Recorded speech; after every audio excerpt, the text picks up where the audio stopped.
Mecca is like the sexual assault during the Hajj is like the sexual assault capital of the world. I know a guy in New York who is a Quran only Muslim now, but back in the 80s when he went for his Hajj, he was just a regular Orthodox Muslim, and he said that they were warned when they were taking their trip that people are going to assault you there. And he's like, what? We're guys. They're like, no, no, no. Yeah, anyone. Just people understand they could go there and just grab and feel on anyone. No one can do anything because it's going to cause a scene, and no one wants to disrespect the location. So they know they can get away with all these predators and so on. And so he's like, they're not going to mess with us, man. We're from Brooklyn, right? And he said it did happen, and a fight. They almost broke out into a brawl over it. Him and his buddies over a guy feeling on them. Quran cannot stay on topic and is extremely repetitive, just a bunch of threats and empty assertions. It's not even in chronological order, yet has an abrogation system. Arabic won't change us. Yeah, that's an ongoing problem. The Quran operates on the principle of abrogation, and yet it's not in order, which means you have to go outside the Quran to contradictory sources on when these things were revealed to try and figure out what even applies. I have told you before, in Mecca, we don't just dry hump hotties and goats. We dry hump burqa ladies of all ages. We dry... you're joking, but that's what happens. Who be covered in semen more often, New Dawa Queen or Momo? Momo. 18 Ministry says, why is Surah Al-Baqarah so painful to read? That is an ongoing problem. That's why when people tell me, David, I want to witness to Muslims, should I read the Quran? I say, worry about that later. Do some other things first. Why? Because everyone who starts to read the Quran, they go chapter 1. Oh, that's easy. And then they go chapter 2, Surah Al-Baqarah, and they give up halfway through, and they never read it. And then they never witness to Muslims again because they're like, oh, I haven't read the Quran. So yeah, it is painful. This is actually, you could actually, this is probably not a very strong argument, but this is something that comes to mind, which is that you open the Quran, and it is a book that is meant to be read by all humanity, all times, and so on. However, generally, a book that is easy to read, that is a page turner, Not the Quran. is for different reasons that are very much universal. Generally, not a book that you open and where then you have one so-called chapter that just goes on forever and ever and ever and ever ranting about random nonsense. With the Quran, this is the problem. Surah Al-Baqarah, not Bukhara, but Baqarah, so is the second and first actual chapter of the Quran. You open it, and it's like it jumps from topic to topic 1,000 times. It is just a bunch of endless ranting. And most people who attempt to read the Quran don't even get through the first chapter, because of this. How can you argue that this is a book that is like the best book ever written? This is certainly not a book that is written for to serve as a page turner. It's the second chapter, AP. Whatever. First actual chapter. Yeah. Yeah. A matter of fact, according to Muhammad's top expert in the Quran, Abdullah ibn Masud, it was the first chapter. He said chapter 1's not supposed to be in there. That's a prayer. Interesting stuff. So AP is right, according to Ibn Masud. Is it gay to kiss the Quran goodnight? Yes. Trying to think. Let's see. So there is the mother of the book, but that's some sort of heavenly tablet. So that would be a female. I don't know. Is the Quran male or female? Is the Quran a boy or a girl?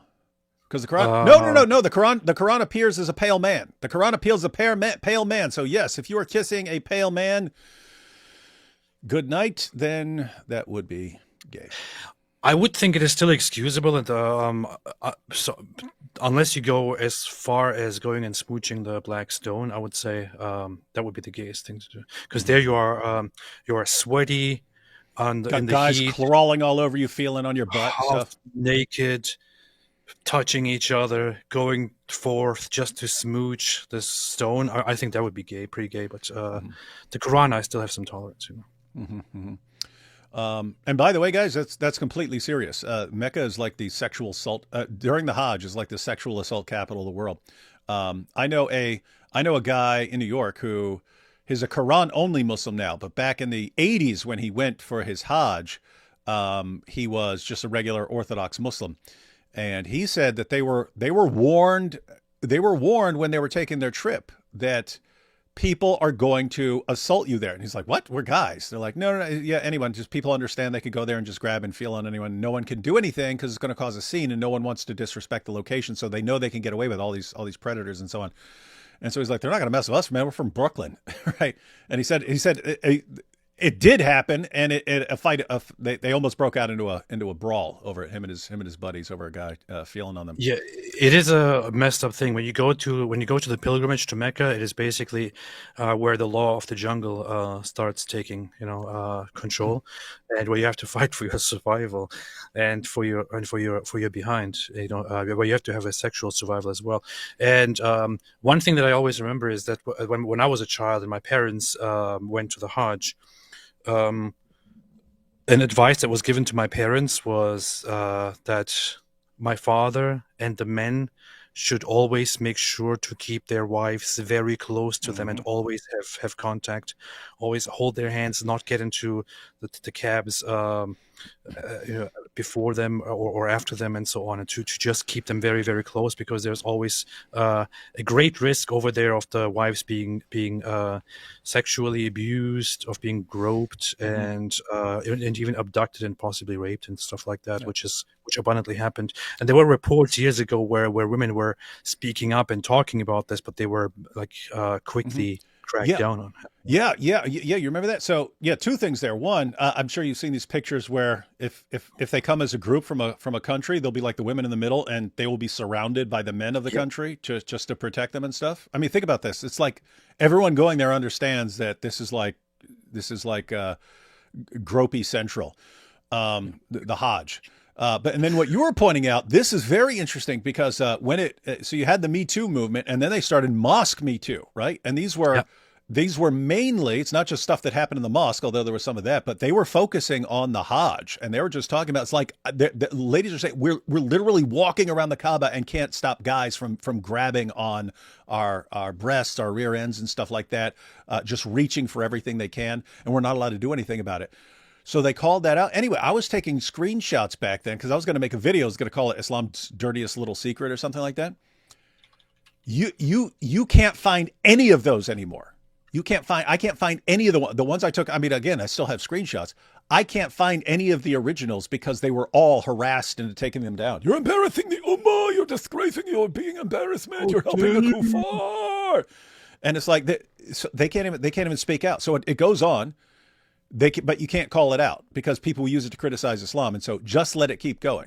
And so, guys, that would be like, it's sort of similar to what happened in the Catholic Church in terms of, if you are a victim, you don't want to cause a scene and embarrass, but eventually you have to get to the point where you just say, no, we got to talk about this stuff. We got to talk about this stuff.